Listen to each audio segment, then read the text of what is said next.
beloved Prophet Muhammad said, it's mentioned in Sahih Muslim, volume number 1, in the book of faith, hadith number 79, that the Prophet said, whenever you see anything wrong, the best is if you can stop it with your hand, you stop it with your hand.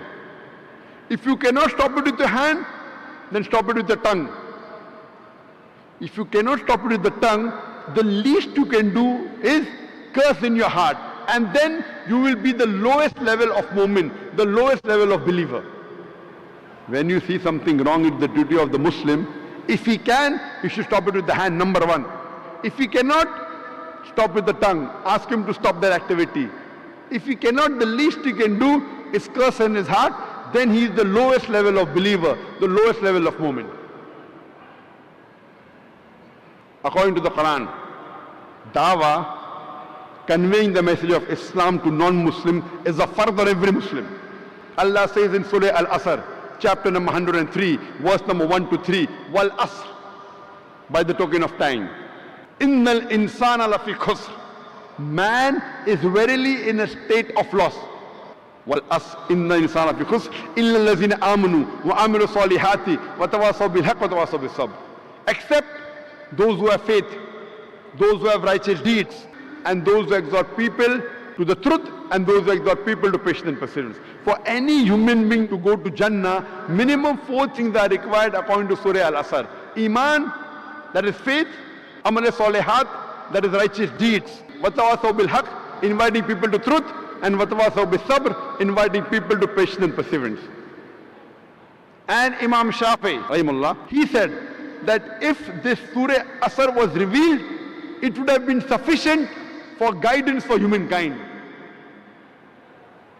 Imam Shafi rahimahullah, he said that if this surah was only revealed, this one surah of 3 verses would have been sufficient for guidance for humankind. It is so powerful. So if you want to go to Jannah, it is first you should do all 4 things. You may be a very good Muslim. You may be praying 5 times a day. You may have gone for Hajj. You may be fasting in the month of Ramadan. You may be paying zakat. But if you don't do dawah, if you don't convey the message to the non-Muslims, according to Surah Al-Asr, you shall not go to Jannah.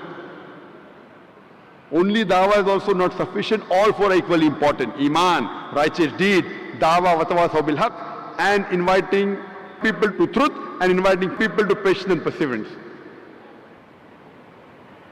If you don't do dawah according to Surah Al-Asr, you shall not go to Jannah. If Allah wants to forgive you and then put you in Jannah, if you don't do dawah, that's Allah's prerogative. Because Allah says in Surah Nisa chapter 4 48 and Surah Nisa chapter 4 116, if Allah pleases, He may forgive any sin. But the sin of shirk, He'll never forgive. The biggest sin in Islam for any human being is the sin of shirk, associating partners with Allah. It is a duty that we tell to the other non-Muslim brothers and sisters that you worship only one true God. And Allah shows you a way in the Quran, in Surah Al-Imran, chapter 3, verse 64, in how to do dawah, how to convey the message of Islam, how to do jihad, strive and struggle with the non-Muslims with the Quran. Allah says in Surah Al-Imran, chapter 3, verse 64, Kul ya ahlal kitab, say, O people of the book, ta'alaw ila kalimatin sawa'in bayna baynakum, come to common terms as us and you.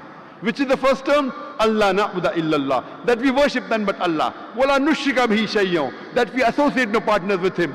Wala yattakhiza ba'duna ba'dan arbaban min dunillah, that we erect not among ourselves lords and patrons other than Allah. Fa'in tawallaw, if then they turn back, faqulu shahadu, say ye bear witness, bi anna muslimun, that we are Muslims bowing our will to Allah. This verse of the Quran shows you a way how to do dawah. Come to common terms as between us and you.